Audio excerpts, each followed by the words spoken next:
निदा के शौहर ने सिर्फ बेटियों की बुनियाद पर उन्होंने निदा को तलाक दे दी। जी, मुझे तलाक 12 साल के बाद हुई थी और अब 8 साल हो गए हैं। मुझे तलाक सिर्फ बच्चियों की वजह से दी गई है और कोई मसला नहीं था। कभी हॉस्पिटल, कभी काम करने जा रही हूँ, कभी हॉस्पिटल और कभी काम। हम लोग बाहर बैठे रहे अपने ससुराल के घर में, जहाँ पे मेरा घर था। वहाँ 2 रातें हम लोग बाहर सोए बैठे सर्दी में, लेकिन किसी ने हमें अंदर आने नहीं दिया। आपने स्कूल या मदरसा या ट्यूशन वगैरह पढ़ी है, जाती हैं? नहीं, मैं जाती नहीं। मम्मा के पास पैसे भी नहीं होते और डॉक्टर भी मना करते हैं। मैं लोगों पे अपील कर रही हूँ कि लोग मेरी बच्चियों की कफालत करें, इनका इलाज करवाएं। ख़वातीन हज़रात, अस्सलाम वालेकुम। मैं हूं आपका दोस्त कामरान ख़ान और इस वक्त मैं मौजूद हूं लाहौर के इलाके गढ़ी शाहू के एक छोटे से घर में। ये सिर्फ एक कमरे का घर है और मेरे साथ जो ख़ातून मौजूद है उनका नाम निदा है, इसका नाम खदीजा है और ये दोनों आँखों से देखने की जो सलाहियत से महरूम है। इसी की जो बड़ी बहन है, इनका नाम फ़ाइका है और ये एक आँख से नहीं देख पाती और जबकि दूसरी आँख से भी इनको हल्का नज़र आता है। दुख की बात यह है इस सारे सिनेरियो में वो ये कि निदा के शौहर ने सिर्फ बेटियों की बुनियाद पर, क्योंकि वो बेटे का ख्वाहिशमंद था, उन्होंने निदा को तलाक दे दी। 2003-04 में जब आपने शादी की तो तकरीबन 18-19 साल आपकी शादी चलती रही, तो तलाक कितने अर्से बाद हुई थी? अस्सलाम वालेकुम। जी, मुझे तलाक 12 साल के बाद हुई थी और अब 8 साल हो गए हैं। और जब बच्चियां बहुत छोटी थी और बहुत, यानी कि मैंने मेहनत करके इनको इस मकाम पर लेकर आई हूँ। कभी हॉस्पिटल, कभी काम करने जा रही हूँ, कभी हॉस्पिटल और कभी काम। और बच्चियां इतनी छोटी थी कि इन्हें बंद करके अंदर जाना पड़ता था। कोई मेरे साथ नहीं था, किसी ने हमारा साथ नहीं दिया। हम लोग बाहर बैठे रहे अपने ससुराल के घर में, जहाँ पे मेरा घर था। वहाँ 2 रातें हम लोग बाहर सोए बैठे सर्दी में, लेकिन किसी ने हमें अंदर आने नहीं दिया। किसी कंप्लेन, पुलिस वालों ने हमारी कंप्लेन नहीं सुनी, किसी ने कोई सख्ती नहीं की। और आज मैं इस मुकाम पे हूँ कि अपनी बच्चियों को भी संभाल नहीं पा रही और काम पे भी नहीं जा पा रही, जिसकी वजह से मैं लोगों पे अपील कर रही हूँ कि लोग मेरी बच्चियों की कफालत करें, इनका इलाज करवाएं। तलाक की बुनियादी वजह क्या बनी? जी, मारते पीटते थे मेरे देवर भी, मेरी सास भी, मेरे ससुर भी। और मेरी जब भी बच्ची होती, मेरी सास लड़ाई झगड़े डालती, मुझे कहती छोड़ दो छोड़ दो। मुझे तलाक सिर्फ बच्चियों की वजह से दी गई है और कोई मसला नहीं था। तो आपके जो घर वाले हैं, जो आपका मेका है, उन्होंने आपको सपोर्ट नहीं किया? आपके पेरेंट्स हैं, बहन भाई, वो सारे कहाँ हैं?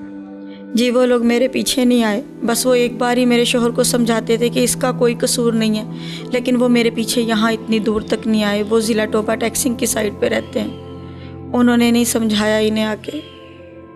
तो अब बेटियों का साथ एक पहाड़ जैसी ज़िंदगी है और लाहौर जैसा शहर है, तो कैसे गुजारा कर रही हैं? जी, बहुत मुश्किल से गुजारा कर रही हूँ। बस कोशिश करती हूँ कि किसी के साथ ही रेंट पे कमरा लूँ। और ये बेबसी जो है, बाहर के लोग तंग करते हैं। और बड़ी बेटी है मेरी 15 साल की, जो कैमरे के सामने नहीं आना चाह रही। तो बहुत मुश्किलात हैं, बड़ी मुश्किल से गुजारा कर रही हूँ मैं। वो तमाम लोग जिनको अल्लाह तबारक व तआला ने भरपूर नेमतों से नवाजा है, एक से बड़ा एक आदमी, मुमकिन है कि शायद मेरी आवाज़ उस तक पहुँचे, तो वो अल्लाह के नाम पर खैरात दे, सदका दे, अतिया करे, तोहफ़ा दे। लेकिन दुख की बात तो ये है कि एक बाप अपनी औलाद को, लगते जिगर को, अपने जिगर के टुकड़ों को, ये जो अल्लाह की रहमतें हैं जिसको बेटी कहा गया है, वो किस तरीके से उनको बुनियाद बनाकर अपनी शरीक हयात को तलाक दे सकता है। और पीछे मुड़कर भी उसने नहीं देखा।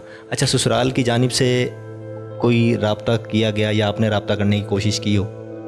जी, हमने राब्ता करने की कोशिश की और हम उनके दरवाजे पे भी जाते हैं, लेकिन जब भी आती हैं, मेरी सास बाहर आती हैं, वो कभी मेरे शोहर को सामने नहीं करती और कहती हैं जाओ यहाँ से, हमारा कोई रिश्ता नहीं है। तो जो इनके अब्बू हैं, जिनकी ये बेटियां हैं, तो उन्होंने भी मुड़कर नहीं देखा कि मेरी बेटियां किस हाल में हैं? नहीं, वो कहते हैं कि मैं इनका ख़र्चा नहीं उठा सकता और ये जो बच्चियां ये मैंने तुम्हें ही दे दी हैं, इनको पालो मारो जो मर्ज़ी करो, मैं इससे आज़ाद हूँ। ये बेटियां तुम्हारी हैं, मेरी नहीं हैं। मैं आपके ब्याह पे अपील भी करना चाहता हूँ, अगर आप ख़ुद भी अगर कह सकें। जी, मैं अपील करना चाहती हूँ ख़ास तौर पे लाहौर वालों से कि मेरी बेटियां यहाँ रहने में महफूज भी हैं, खुश भी है, यहाँ हॉस्पिटलों की सहूलत भी है। अगर कोई हमें कोई सरकारी क्वार्टर ही अपना पास से हमें रहने के लिए दे दे तो बहुत बड़ी उनकी अल्लाह की तरफ से नेमत होगी। बस हमें रहने के लिए छत चाहिए, बाकी देने का वादा तो खुदा ने किया है। इंशाल्लाह वो पूरा हो जाएगा। स्क्रीन पर मैंने टेलीफोन नंबर भी दे दिया है, इनकी फैमिली का ही है, आप रब्ता ज़रूर कर लीजिएगा। फाइका, आप कितने साल की हैं?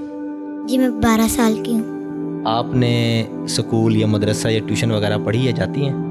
नहीं मैं जाती नहीं, मम्मा के पास पैसे भी नहीं होते और डॉक्टर भी मना करते हैं। मुझे आज से नज़र नहीं आता इसलिए। एक दिन भी आप स्कूल नहीं गई, किताब नहीं पढ़ी आपने? नहीं। दोस्तों, अब आपने देख लिया, फाइका स्कूल जाने की उम्र बहुत पहले इसकी हो चुकी है, तकरीबन ये 10-12 साल की बेटी है। बस एक मरतबा यही रिक्वेस्ट करूँगा, ये स्क्रीन पर नंबर चल रहा है, इनसे रब्ता करें, कोशिश करें कि एक हाथ से दें तो दूसरे हाथ को इल्म ना हो। मेरे हाथ में सिर्फ इतना ही था कि अपनी बहन की जो आवाज़ बनकर दूसरों तक पहुँचाने की कोशिश करूँ। मुझ कामरान ख़ान को दीजिए इजाज़त। अल्लाह हाफिज़।